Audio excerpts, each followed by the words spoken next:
Semangat pagi Sobat Tani semua. Nah, di Ya, sini kita kemarin di lahan jeruk. Sekarang kita di lahan kentang. Ini lokasinya di atas bukit. Ya, petani harus selalu berinovasi. Kita akan bahas selain jeruk, akan bahas tanaman kentang, tanaman tomat, kemudian alpukat, mangga, durian dan yang lainnya. Kali ini kita berada di lahan Pak Kade Edi. Kadek ya. Silakan perkenalkan Pak. Ya, halo, selamat sore sahabat.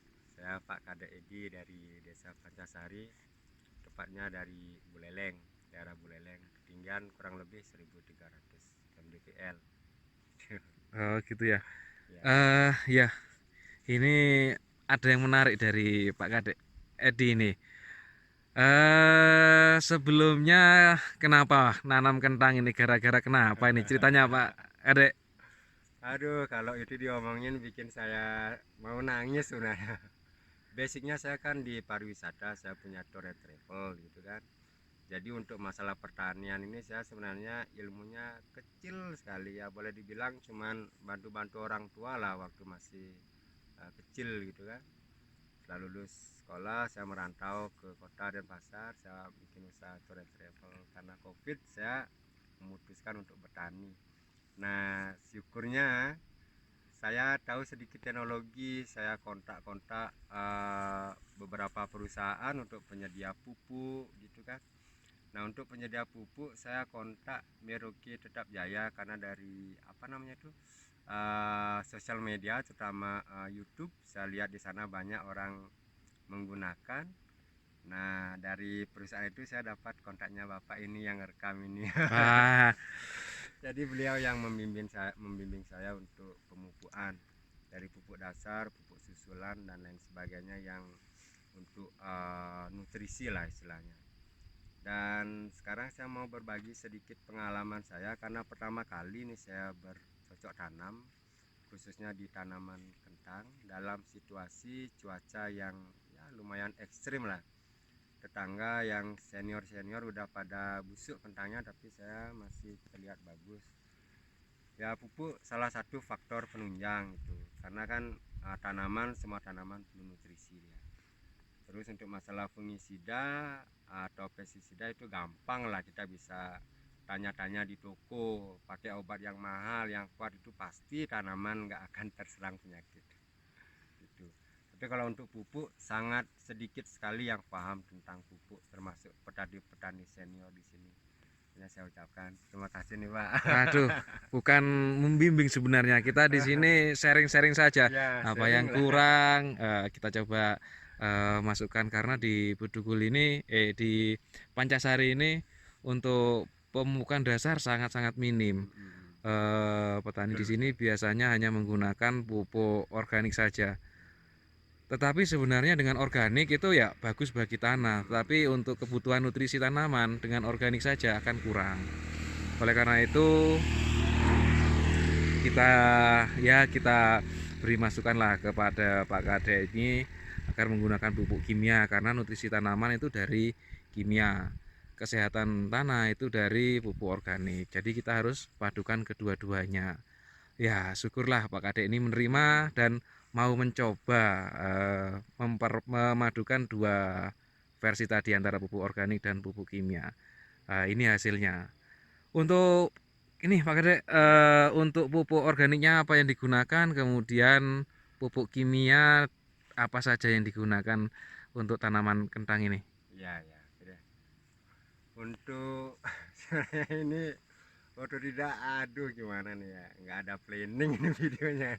Ya, untuk organik yang saya tahu itu kan, yang namanya bahan organik itu kan bukan bersifat kimia. Yang organik itu menurut saya pribadi saya pakainya itu bakteri, mungkin itu masuk organik saya nggak tahu kan. Saya pakai bakteri ya, yang umum sekarang tuh udah pakai kayak trichoderma dan lain sebagainya, saya kurang tahu juga. Untuk mendekomposisi bahan yang saya gunakan kan pupuk postal tuh, yang Pupuk kotor, postal ini apa? Pupuk postal mungkin banyak yang postal belum tahu. yang dari kotoran ayam, ayam pedaging. Oh, jadi telur. postal ini adalah pupuk kotoran ayam, itu organiknya Iya, masuk. ayam yang ada sekam padinya. Oh ya. Nah, biasanya itu kan banyak zat-zat kimia di sana, salah satunya formalin itu udah pasti dia pakai. Hmm. Jadi kalau itu langsung ditanam, langsung dikasih ke tanaman kan rusak tanaman nanti. Hmm. Makanya saya pakai organik yang bakteri itu untuk pengurai-pengurai zat-zat itulah istilahnya. Oh iya. Itu. Tapi saya diamkan dulu kurang lebih 3 minggu ini. Postalnya di lahan saya hamparkan dulu kurang lebih 3 minggu. Tapi di awal memang udah disemprot. Pas giniin postal di lahan, setelah itu saya semprot pakai bakterinya itu. Setelah itu saya diamkan selama 3 minggu. Nah, setelah 3 minggu itu kan udah ada tumbuh-tumbuh apa namanya, gulma-gulma itu kan udah tumbuh. Iya. Saya langsung bikin bedengan dengan menggunakan pupuk dasar dari, jujur sih semua dari Merauke saya gunakan. Yang saya gunakan di awal itu adalah SS Amopos yang tinggi akan kadar fosfornya kayak TSP lah kalau yang umumnya. Terus sama saya gunakan subur kali, dia ada kandungan kalium juga lumayan tinggi. Plusnya itu dia ada magnesium, karena saya kan belajar di YouTube juga, magnesium itu salah satu unsur hara kalau nggak salah makro sekunder ya. Benar, magnesium. Jadi banyak yang dilupakan. Magnesium, kalsium, dan sulfur itu adalah makro sekunder. Oke Pak Kadek, lanjut. Ya, betul sekali. Jadi mixing sama dua ini aja sebenarnya sudah lebih dari cukup. Tapi setelah saya belajar lagi, alangkah baiknya ditambahkan lagi pupuk yang fast release. Karena kedua pupuk ini yang subur kali sama SS Amopos itu kan dia slow release, jadi dimakan perlahan-lahan oleh tanaman. Yang SS Amopos dia ada N-nya sama P, tapi N-nya agak lebih kecil ya. Terus yang subur kali itu dia sudah ada kalium sama magnesium, tapi yang sulfur yang mana dia selalu sulfur ada 17% sulfurnya. ada yang di sana ya, di subur kali. Ya, Iya. berarti kita sudah mendapatkan 5 unsur di sana, N, P, K sama Mg sama S. Nah, ada lagi pendukungnya itu kalsium, tapi untuk kalsium saya kasihkan ke pupuk susulannya. Ya dari arahan sih harusnya 2 kali pupuk susulan, cuman saya karena terbatas dana cuman 1 kali pupuk susulan di umur, kalau nggak salah waktu ini umur 35 atau umur 40 HST di kentangnya. Ya boleh, sementara sih saya puas sih, untuk tanaman tumbuh subur ya, daun juga bagus, umbi juga udah kelihatan dia. Umbi sudah mulai berumbi ya. Umur berapa ini Pak Kadek? Yang ini kurang lebih dia umurnya antara 65 sampai 70 HST. Kalau yang di bawah 3 petak baru umur 75 HST. Seperti itu. Seperti itu. Jadi yang saya dapat infonya di sini menggunakan pupuk dasar SS Amopos dan subur kali butir. Kenapa SS Amopos? Karena pupuk dasar sangat cocok dengan fosfat yang tinggi. Di SS Amopos kandungan fosfatnya 20% dalam bentuk diamonium fosfat, lebih cepat terserapnya daripada TSP sebenarnya. Begitu. Jadi sangat bagus untuk menggunakan SS Amopos. Oke, nanti pupuk selanjutnya atau berikutnya kita berbincang di tengah sana sambil lihat kita jalan, lihat kondisi tanamannya. Tapi ini cuaca terlalu ekstrim ini ya. Ini tanaman seperti ini cuaca ekstrim. Berapa hujannya di sini Pak Kadek? 1 minggu nonstop nggak bisa nyemprot saya. 1 minggu pernah nonstop nggak bisa nyemprot. Bisa nyemprot 1 minggu. Seperti ini.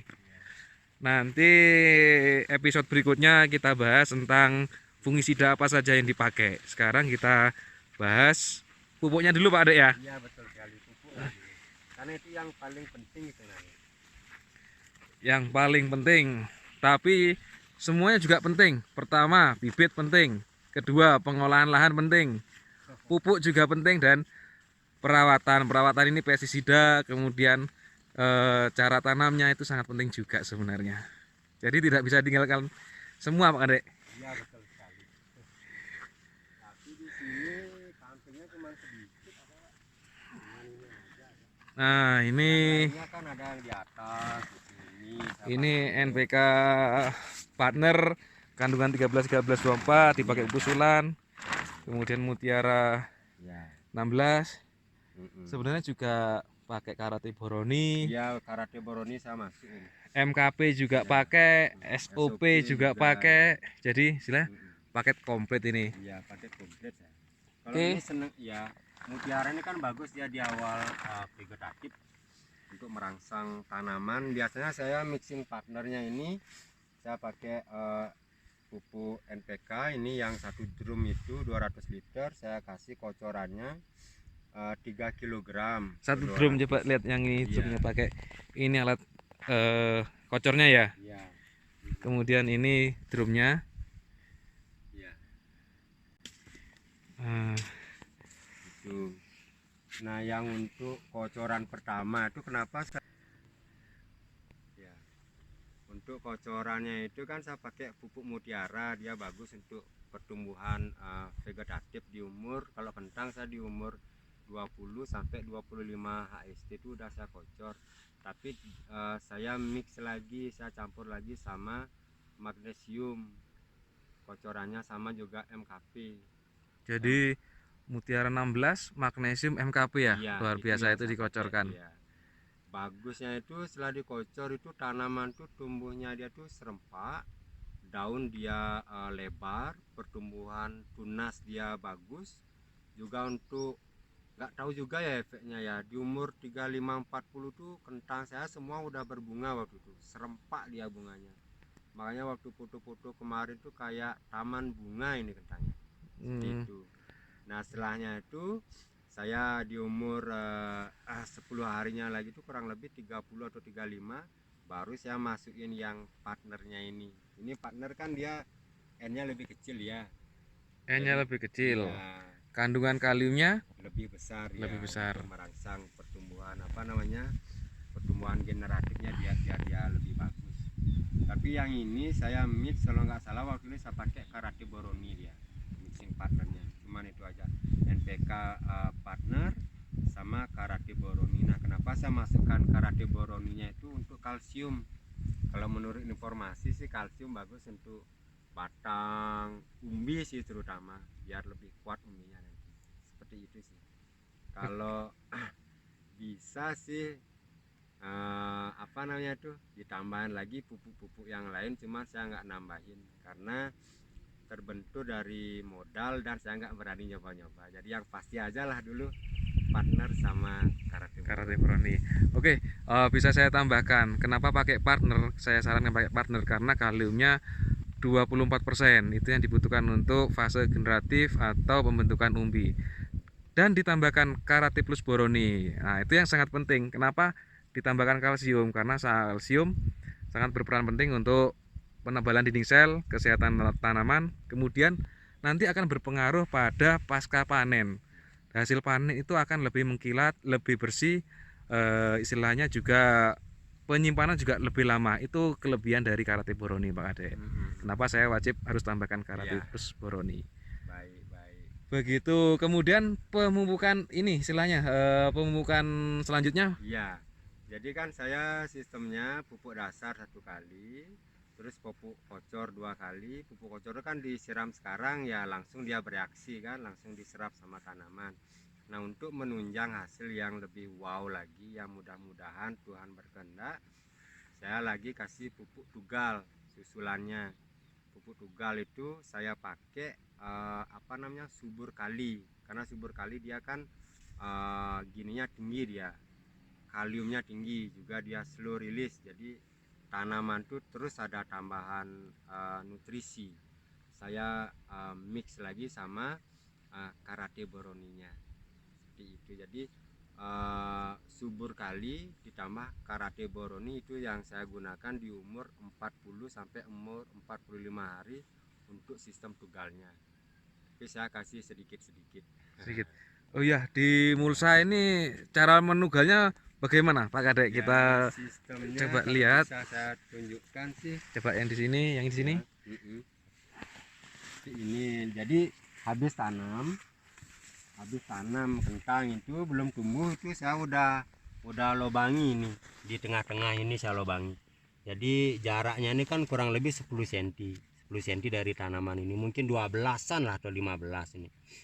Jadi jaraknya di sini saya pakai ya kayak sesuatu lah itu. Kayak apa namanya itu? Dari botol minuman aqua itu saya potong.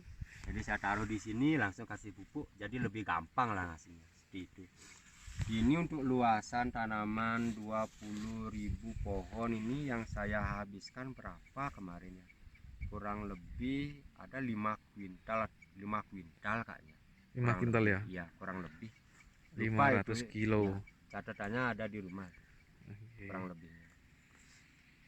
Oke, dengan paket pemupukan tersebut, menurut Pak Kadek dengan kebiasaan petani yang lainnya, bagaimana Pak Kadek hasilnya? Kalau masalah hasil ini saya belum berani nih ngomongnya kan, tapi kalau dari segi pertumbuhan tanaman, terus dari segi bengkak-bengkaknya tanah ini kan mencirikan dia kan, ada umbi kan segini kan, dia naik dia tanahnya.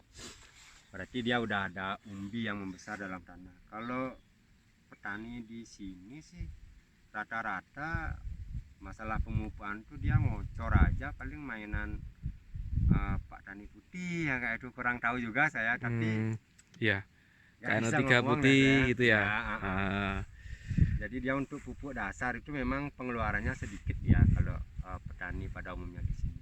Tapi ya hasil juga menentukan itu. Ya, dari untuk visual sementara kemudian dilihat beberapa umbi sudah memuaskan Pak Ade ya. Mudah ya. Nah, untuk sangat hasilnya memuaskan. nanti mudah-mudahan sesuai harapan ini. Ya. Sesuai harapan dan mencapai target ini Pak Ade. Jadi selalu ini masih umur Yang ini kurang lebih 65. 65. Rencana panen Sebulan. umur berapa? Ya umur 100 lah. Kalau Umur bisa 100 bertahan ya. tanamannya di saat musim hujan gini. Oke, 110 hari. terus 110 hari. Ya. Mudah-mudahan bisa bertahan. Kalau dari fisiknya memang bertahan. Ya. Nah, untuk foliar juga saya pakai yang dari Merauke juga, karena pakai yang produk lain itu sih bagus ya, nggak mau bilang jelek, cuman dari segi harga ya harga pasti lebih mahal jadinya, karena kan mereka istilahnya pupuk foliar lengkap ya, jadi lebih mahal ya.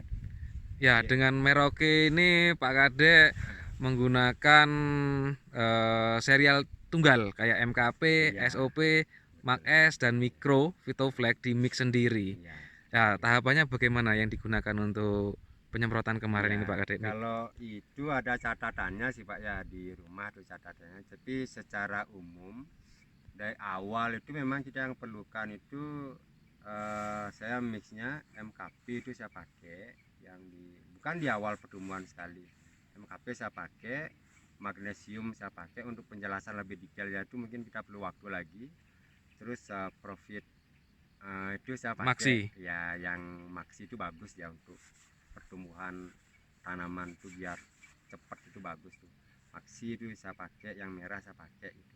Tapi yang ke arah generatifnya itu saya dominan selama ini yang saya pakai yang tunggal, saya mix sendiri, karena yang pakai yang profit series itu rada-rada agak mahal, terus susah juga nyari barangnya. Oh ya, jadi yang untuk generatif ini Pak Kade pakai SOP ya? Ya SOP, SOP. saya mix juga. Ya. Nah, SOP juga masuk karena SOP Masuk. kandungannya Kalium. 52% kaliumnya dan larut di air sangat cepat. Cepet Seperti ya, itu. ya larutnya ya. Larut Kayak dan MKP tidak ada endapan juga. ya. Kayak MKP dia larutnya cepet ya. Bagus tuh, saya suka tuh.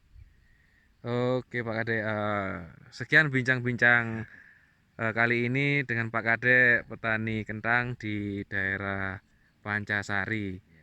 Oke, agar tidak bosan kita selalu berganti-gantian apa yang kita akan bahas di setiap sesi. Ini tadi bahas tentang pemupukan, mungkin sesi berikutnya kita akan bahas tentang penyemprotan pestisida apa saja yang digunakan di sini agar tanaman sehat seperti ini. Nah, ini kentang umur 70 hari masih kondisi seperti ini. Granola L. Granola. Oh iya, varietasnya ini Granola L, Granola kita L. belum bahas tadi. Varietas Granola Oke, L. mudah-mudahan sampai panen kita bisa buat lanjutan video agar sobat tani semua mengetahui hasilnya ini bagaimana agar tidak penasaran. Oke, terima kasih Pak Kadek. Mudah-mudahan kita bisa sambung lagi. Sama-sama. Ini bisa share, kemudian like, kemudian subscribe. Gini ya. Salam Mutiara begini. Oke. Salam Mutiara. Sahabat Tani bisa share, like, dan subscribe jika ingin saling berbagi dan dirasa video ini bermanfaat. Oke, salam apa ya ini nanya ya? Salam panen aja. Salam panen. Nah, salam panen. Oke. Terima kasih, sekian. Semangat pagi.